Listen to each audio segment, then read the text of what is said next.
Hello my dear learners, कैसे हैं आप सब। मैं I hope you all are doing well. Welcome back to Priyanka career hub. My name is Priyanka Punjabi. I am UGC NET qualified with 98 percentile in code 55 labour welfare. So friends, आपका जो री exam होने वाला है यूजीसी नेट 2024 का, उसके expected MCQ series का next part discuss करेंगे। ये वीडियो आपके लिए बहुत ही हेल्पफुल होने वाला है, क्योंकि मैं ईच एंड एवरी क्वेश्चन के साथ में डिटेल में एनालिसिस एंड कॉन्सेप्ट आपको एक्सप्लेन करने वाली हूँ। एंड उसके जितने भी ऑप्शन है उसको भी मैं डिटेल एनालिसिस जो है वो हम करेंगे।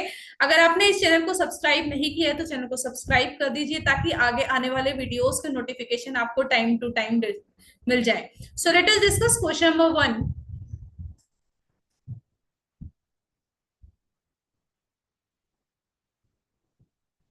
विच of the following software are use for checking plagiarism. Plagiarism के लिए हम किस सॉफ्टवेयर का यूज करते हैं?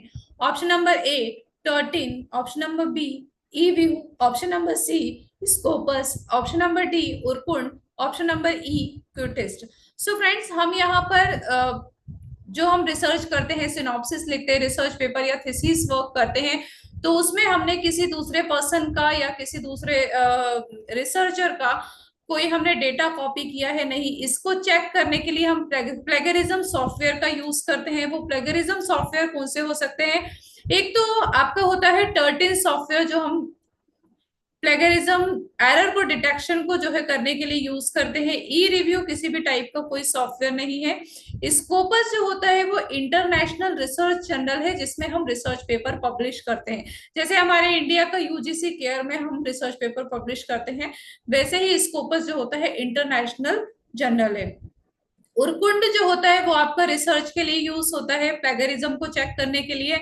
And Quetext is also for the plagiarism software. तो ए डी ई जो है वो आपका आंसर होगा। तो क्वेश्चन नंबर 1 का option number 3 is the right answer. Next question number 2।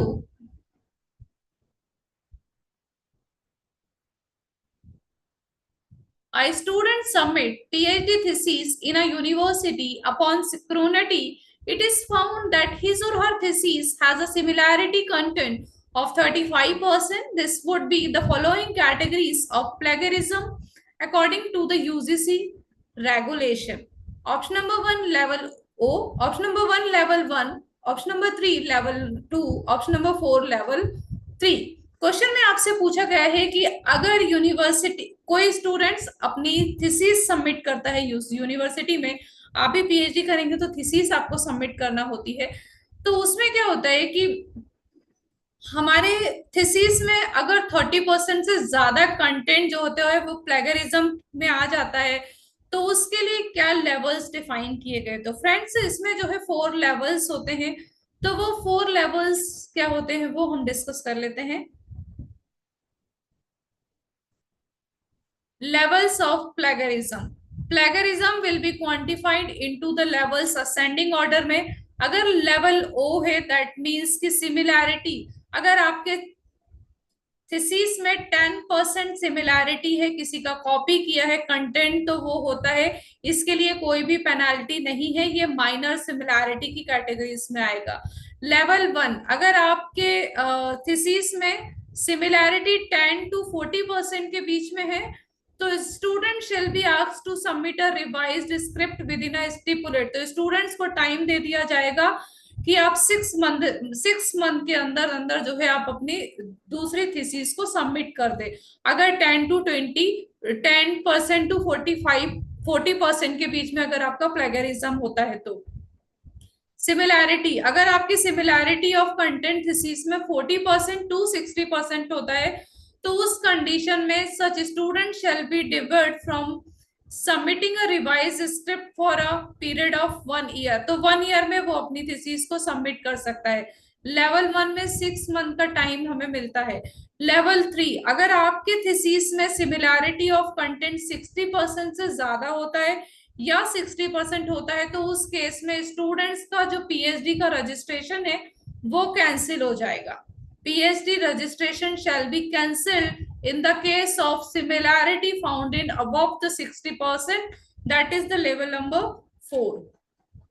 Question में आपसे पूछा गया है सिमिलैरिटी 30%। तो हमने डिस्कस किया कि 10% टू 35% अगर सिमिलैरिटी है तो वो प्लेगरिज्म लेवल नंबर 2 में डिफाइन करता है। अगर 10% है लेवल ओ, राइट, 35% से अबव है level 2, 60% above level 3। So question number 2 का आंसर होगा level 1। Next question, question number 3। So question number 3 आपके सामने है, स्टेटमेंट वाले क्वेश्चन है, parametric test can not be applied to ordinal और nominal scale data. Statement number 2, parametric test do not suppose any particular distribution and the consequential assumptions.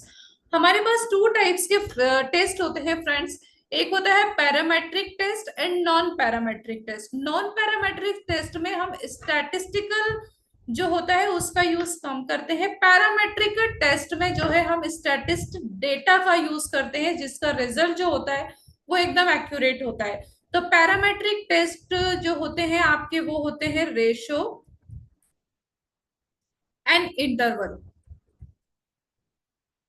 Non parametric test जो होता है वो ऑर्डिनल होता है and nominal होता है। तो क्वेश्चन में आपसे बोला गया है parametric test can not be applied to ordinal और nominal scale data. Yes, statement number 1 is the right, क्योंकि पैरामेट्रिक टेस्ट जो होता है वो अप्लाई होता है रेशियो एंड इंटरवल पे। नॉन पैरामेट्रिक टेस्ट जो अप्लाई होता है वो ऑर्डिनल और नॉमिनल पे। तो नॉन पैरामेट्रिक की कैटेगरीज में जो आपके स्केल आते हैं वो आते हैं ordinal and nominal, right. Parametric जो स्केल होते हैं interval and ratio, interval and ratio. तो statement number 1 is the right, क्योंकि पैरामेट्रिक टेस्ट हमारे अप्लाई नहीं होते ऑर्डिनल एंड नॉमिनल पे। Statement number 2, parametric test do not suppose any particular distribution and the consequential assumptions. ऐसा नहीं है, ये जो स्टेटमेंट है वो रॉन्ग हो जाएगा, क्योंकि पैरामेट्रिक टेस्ट हमारे किसी भी डिस्ट्रीब्यूशन और कॉन्सिक्वेंशियल अजम्पशंस पे जो है वो अप्लाई होते हैं। Statement number 1 is correct and statement number 2 is incorrect. Option number 3 is the right answer. Next, question number 4. Identify the rules that you would follow while designing question for a questionnaire. Option number A, avoid ambiguous terms in question. Option number B, avoid long question, ask some leading questions, avoid very specific question. आपके पास question में पूछा गया है आपसे कि identify करो कौन से क्वेश्चनार जो है हम फॉलो, कौन से क्वेश्चन जो है हम फॉलो करते हैं क्वेश्चनार में। फ्रेंड्स, जब हम रिसर्च वर्क करते हैं तो हमें सर्वे करने के लिए डेटा की रिक्वायरमेंट होती है। तो हमें सैंपल साइज जब कलेक्ट करना होता है तो हम सर्वे करते हैं, उसके लिए क्वेश्चनार भी फिल करवाते हैं। तो उसके लिए हमें किस क्वेश्चन की रिक्वायरमेंट होती है? अवॉइड क्या हम फॉलो करेंगे क्वेश्चनार को फिल करने के लिए, डिजाइन करने के लिए? Avoid ambiguous terms in question. Yes, ambiguous type के जो टर्म्स है हम उसको अवॉइड करेंगे अपने क्वेश्चनार में। लॉन्ग क्वेश्चन, आपको अपने क्वेश्चनार में जो है स्मॉल एंड स्पेसिफिक जो क्वेश्चन है उसको रखना चाहिए, क्योंकि जब आप स्मॉल एंड स्पेसिफिक क्वेश्चन को क्वेश्चनार में देंगे तो पर्सन जो है वो इजीली आपके क्वेश्चनार को फिल करेगा। Ask some leading question, it's not good for our question. Avoid very specific question, तो हमें स्पेसिफिक क्वेश्चन पूछना है एंड स्मॉल कंटेंट को जो है प्रिस्क्राइब करना है, स्मॉल क्वेश्चनार बनाना है। तो A B D is the right answer. Question number 4 का option number 3 is right. Next, question number 5, ASCII character encoding scheme is an acronym for American Standard Code for Intelligent Information and statement में ये आपको binary और decimal में convert करना है। सो friends, ये जो ASCII होता है इसका जो फुल फॉर्म होता है American standard code for information interchange. यहाँ पर इंटेलिजेंट की जगह आपका आना चाहिए था information. Information is the right. अब स्टेटमेंट नंबर 2 हम इसको सॉल्व कर लेते हैं। 37, राइट। हम इसे कन्वर्ट करेंगे 37,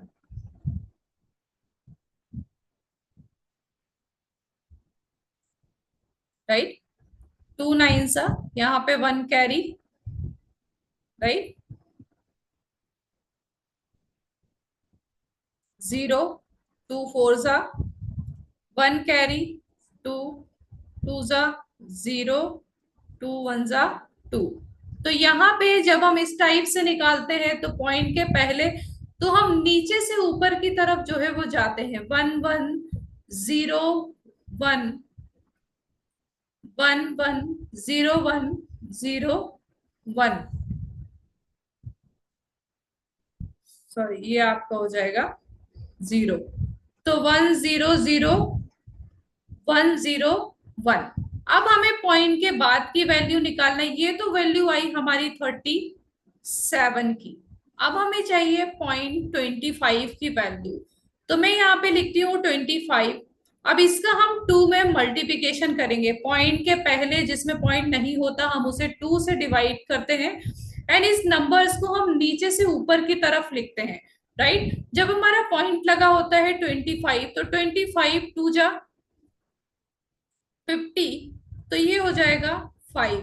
अब हमारे पास आया 0.5, 2 जा 1। अब 1 आ गया। अब हम इसमें नीचे से ऊपर, ऊपर से नीचे की तरफ लिखते हैं। तो ये हो जाएगा 0 एंड 1, राइट। तो ये जो है वो हमारा राइट है। Question number, statement number 2 is right. Statement number 2 is right. So statement number 1 is incorrect. यहाँ पे इंटेलिजेंट की जगह होना चाहिए था information and statement number 2 is right. बस आप इतना ध्यान रखना कि जब भी decimal to binary, binary to decimal हम कन्वर्ट करते हैं तो हम इसमें जो जिसमें पॉइंट नहीं लगा होता है, विदाउट पॉइंट, हम 2 से उसको डिवाइड करते हैं। जिसमें पॉइंट के बाद की अगर हमें वैल्यू निकालना होती है तो हम 2 से मल्टीप्लिकेशन करते हैं एंड वैल्यूज को ऊपर से नीचे की तरफ लिखते हैं। यहां से ऊपर से नीचे जाते हैं, बट विदाउट पॉइंट में हम नीचे से ऊपर की तरफ वैल्यूज को लिखते हैं, right. So option number 4 is the right answer. Question number 6, statement 1, in an email BCC allow recipient to be visible to recipient of the message. Statement number 2, VoIP is the use of internet to make phone cells. So friends, ये जो statement number 1 में आप हम जब mail करते हैं उसमें हमारे पास क्या क्या होता है। एक तो होता है टू, राइट। एक होता है फ्रॉम, सीसी जिसको बोलते हैं हम कार्बन कॉपी। एक होता है बीसीसी, ब्लाइंड कार्बन कॉपी। जब ईमेल हम किसी पर्सन को करते हैं तो बीसीसी को सिर्फ ओनली जो मेल सेंड करता है वही देख सकता है, राइट। जिसने मेल सेंड किया है उस वही जो है फ्रॉम वाला बीसीसी को देख सकता है, सेंडर। अब बीसीसी जो होता है वो इनविजिबल रहता है। अब स्टेटमेंट में बोला गया है in an email BCC allow recipient to be visible to of the message, तो ये रॉन्ग हो जाएगा। VOIP, voice over internet protocol, is the use of internet to use phone calls. Yes, हम इसको phone calls and video calls के लिए phone calls के लिए यूज कर सकते हैं इंटरनेट पर। तो statement number 1 is incorrect and 2 is correct. Option number 4 is the right answer. PCC को जो है कोई भी नहीं देख सकता है, तो ये जो होता है वो हिडन होता है, blind carbon copy. Question number 7. Which of the following file types are containers which can hold number of files with different types? Option number A, moving pictures, expert group layer 4, MP3, rare and zip. हम वो कौन सी file का type और container है जो hold कर सकता है नंबर ऑफ डिफरेंट फाइल्स को? तो नंबर ऑफ डिफरेंट फाइल्स को होल्ड करके रख सकता है, स्टोर कर सकता है moving picture expert group layer MP4। MP3 आपका नहीं होगा, रेयर हो जाएगा एंड जिप हो जाएगा। A C D is the right answer. Option number C is the right answer.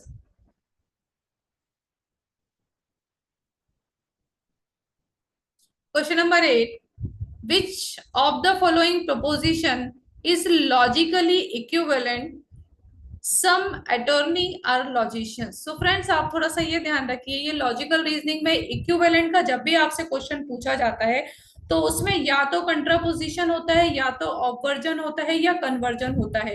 तो अगर वो सम अटॉर्नी आर लॉजिशियन, तो सम अटॉर्नी आर लॉजिशियंस को सम लॉजिशियन, ये जो सब्जेक्ट होता है, प्रेडिकेट होता है, ये आपस में एक्सचेंज हो जाते हैं।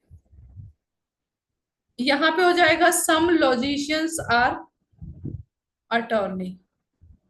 सो option number 3 is the right answer. Some logicians are attorney. Predicate जो है वो सब्जेक्ट हो जाता है, सब्जेक्ट प्रेडिकेट हो जाता है कंट्रावर्जन एंड ऑपवर्जन में। Option number 3 is the right answer. अब हम यहाँ पे देख लेते हैं what is conversion, what is obversion. So friends, ये जो कन्वर्जन होता है इसमें हम स्वेप कर देते हैं, swapping of the subject with the predicate. For example all A are B, तो अब ये जो ए है वो बी से चेंज हो जाएगा, बी ए से चेंज हो जाएगा, ऑल ए आर बी, तो ये हो जाएगा all B R A.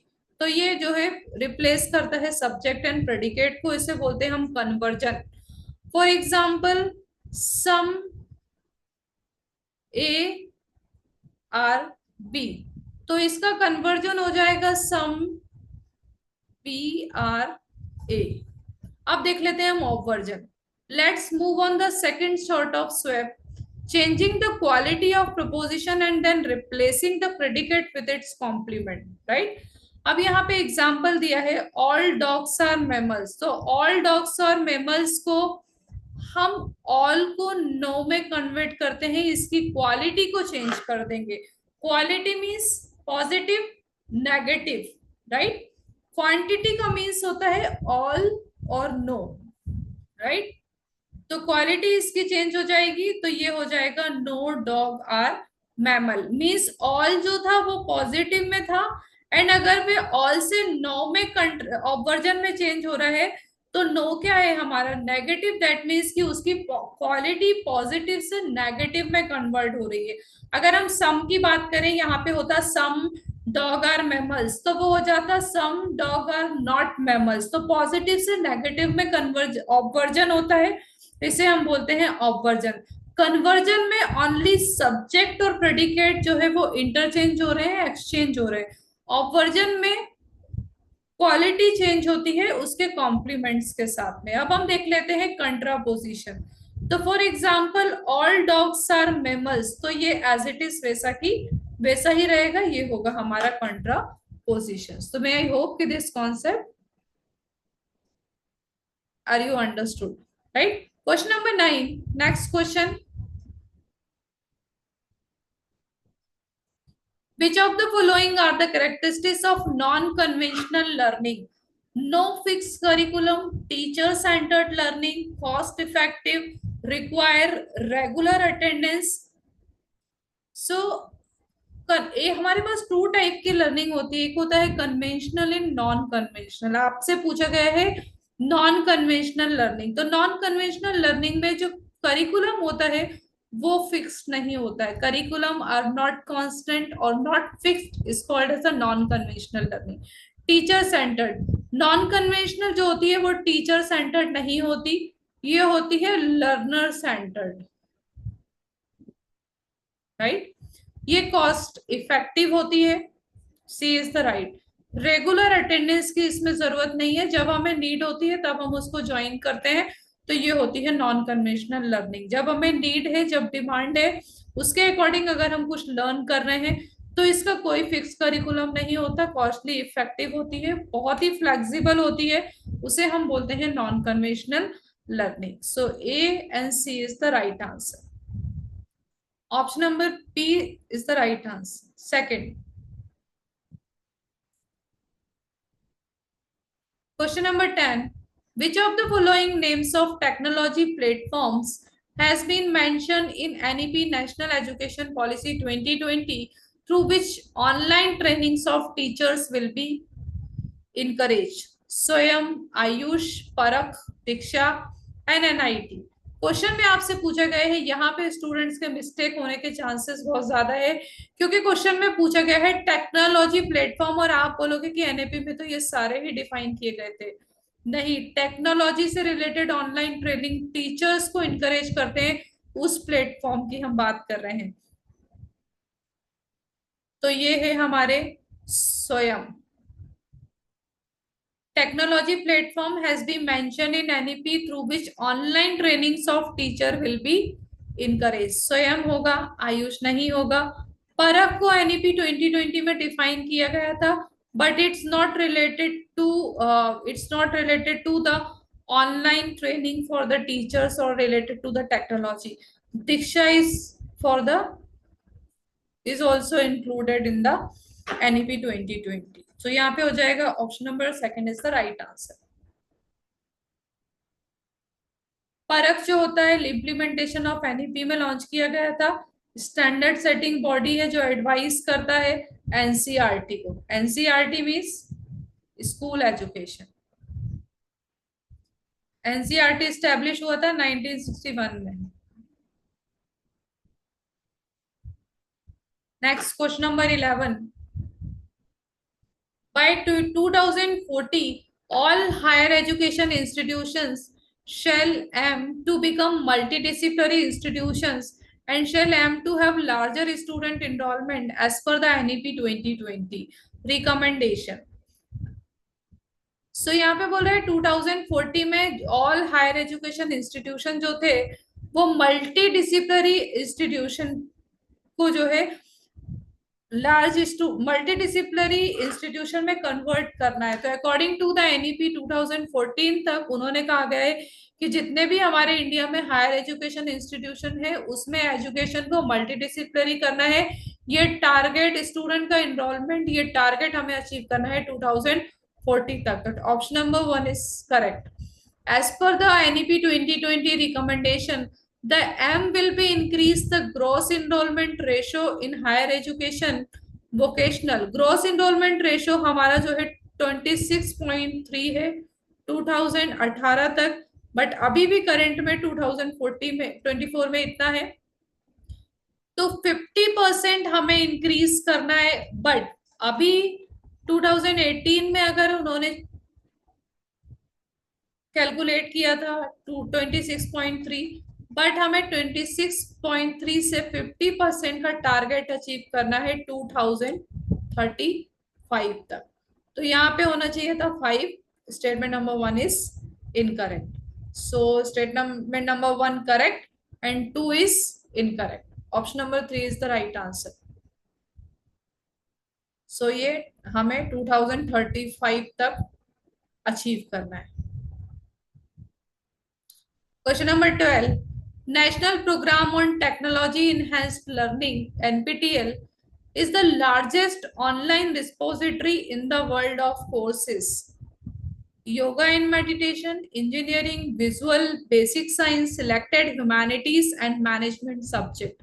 NPTEL जो स्टूडेंट्स के लिए फ्री ऑफ कॉस्ट ये जो कोर्सेज प्रोवाइड किए जाते हैं एनपीटीएल, इसमें सिर्फ स्टूडेंट्स अगर सर्टिफिकेशन चाहता है तब हमें उसे 1000 रुपीज पे करके एग्जाम देना होता है।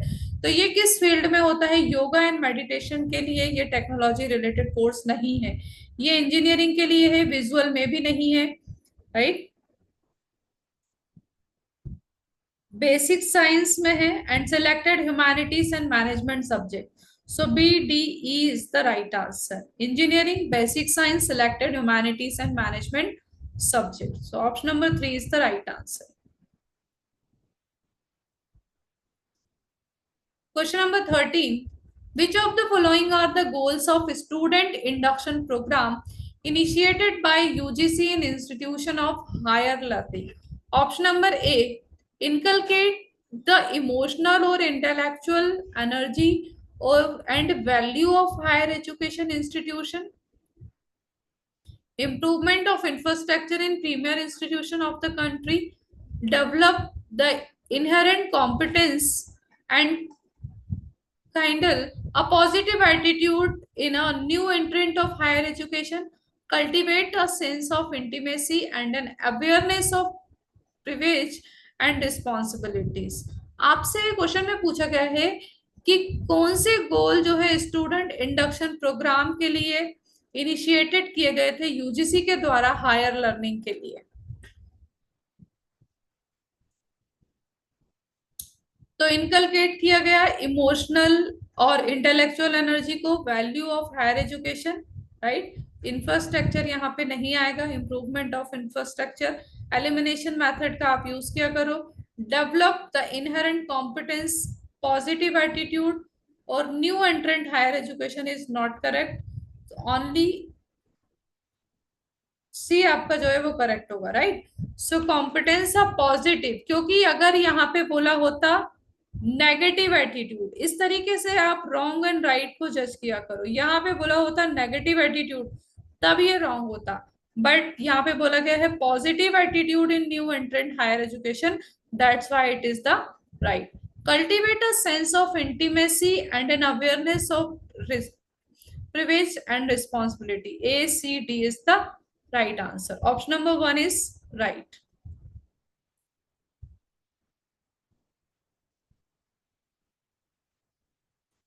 Question number 14. Statement number 1. Coercive communication is ethical, powerful, and result oriented. Statement number 2. In international power politics, unethical, propagandist communication promotes national prestige and security. Coercive communication यहाँ पे बोल रहा है एथिकल है, पावरफुल है एंड रिजल्ट ओरिएंटेड है। It's not wrong, ये क्या होगा, इट्स नॉट राइट, ये क्या होगा, रॉन्ग हो जाएगा। कोर्सिव कम्युनिकेशन एथिकल नहीं होता, ये होता है unethical, right. Coercive communication is unethical. International power politics, यहाँ पे होना चाहिए था एथिकल। बस यहाँ पे दो ही वर्ड का खेल है इस क्वेश्चन में, यहाँ पे होना चाहिए था अनएथिकल, राइट होने के लिए यहाँ होना चाहिए था एथिकल। तो छोटी छोटी माइनर सी मिस्टेक्स जो है मैं आपको बताती हूँ कि कैसे हमें क्वेश्चन का आंसर को जो है वो कैच करना है। तो इसी वजह से ये दोनों जो है वो रॉन्ग हो गए, राइट, क्योंकि कोर्सिव कम्युनिकेशन अनएथिकल होता है, पावरफुल नहीं होता, ना ही रिजल्ट ओरिएंटेड होता है, राइट। तो इंटरनेशनल पावर पॉलिटिक्स ये एथिकल नहीं हो, एथिकल होना चाहिए था, अनएथिकल की वजह से ये रॉन्ग हो गया। Option number 2 is the right answer. On the negative side, communicative language is used to extend democratic debates, suppress truth, divide society, permit ethnocentrism, support global peace and efforts. आपसे यहाँ पे negative side पूछा गया। देखो आप इस question में negative side कौन सा है। नेगेटिव साइड अगर नेगेटिव पूछा गया है तो सबसे पहले पॉजिटिव को क्या कर दो, रिमूव कर दो। डेमोक्रेटिक क्या होता है, पॉजिटिव, ये रिमूव हो जाएगा। अब आपका ऑप्शन ए जो है वो किसमें, ये कट हो गया, ये कट हो गया। अब हमारे पास बचा B, C, D, second and third. Truth ये नेगेटिव है, suppress truth is negative. Divide society, society को हम डिवाइड कर रहे हैं पार्टीशन में, तो ये नेगेटिव कम्युनिकेशन है। Ethnocentrism is also negative. Peace, peace क्या होगा हमारा, पॉजिटिव, तो ये भी नहीं होगा। B, C, D is the right answer. Option number 2 is the right.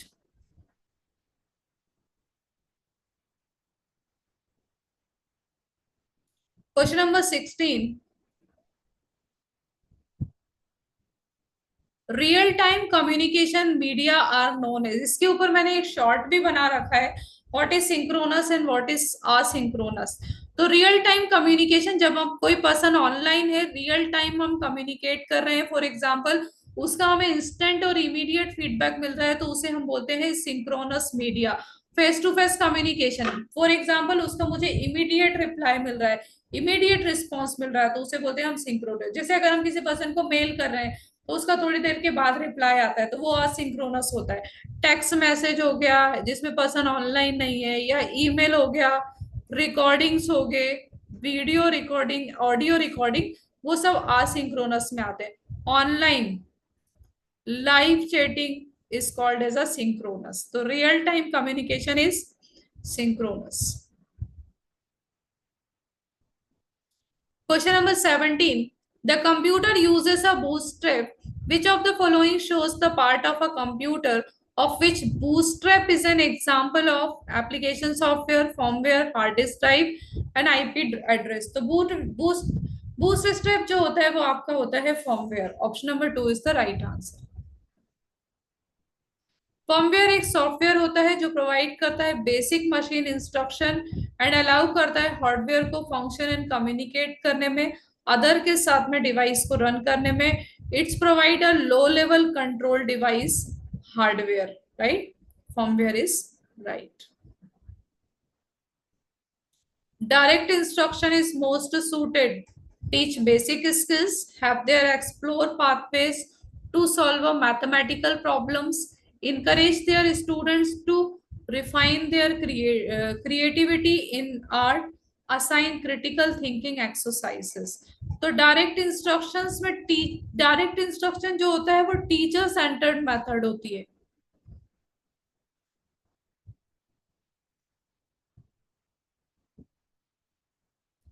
तो ऑप्शन जो हमारा best appropriate teach basic skills. जब हमें स्टूडेंट्स को टीच करना हो basic skills, that means direct instruction is good method for the basic teach basic skills. Option number 1 is right.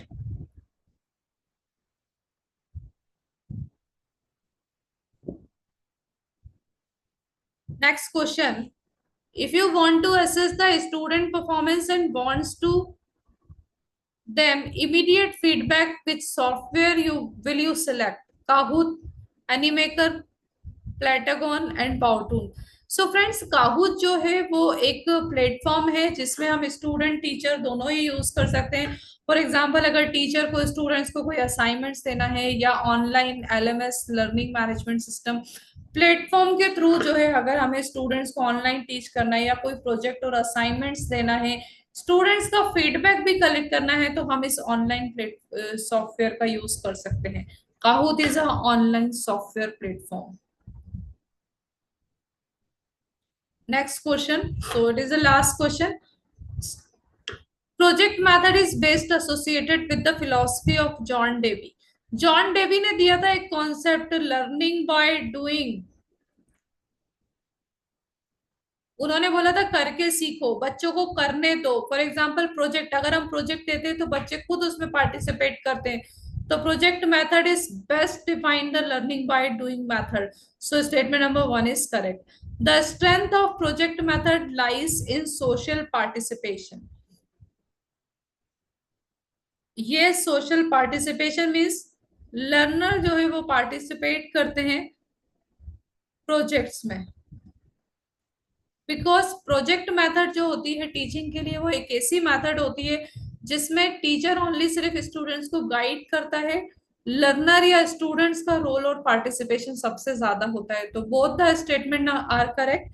State option number 1 is right. मैं I hope कि आपको ये information जो है वो इंफॉर्मेटिव लगती है, तो आप अपने फ्रेंड्स के साथ में ज्यादा से ज्यादा शेयर कीजिए. एंड अगर आपने चैनल को सब्सक्राइब नहीं किया तो चैनल को सब्सक्राइब कर लीजिए ताकि आगे आने वाले वीडियोस के नोटिफिकेशन आपको टाइम टू टाइम मिल जाए. Thank you so much. Have a nice day.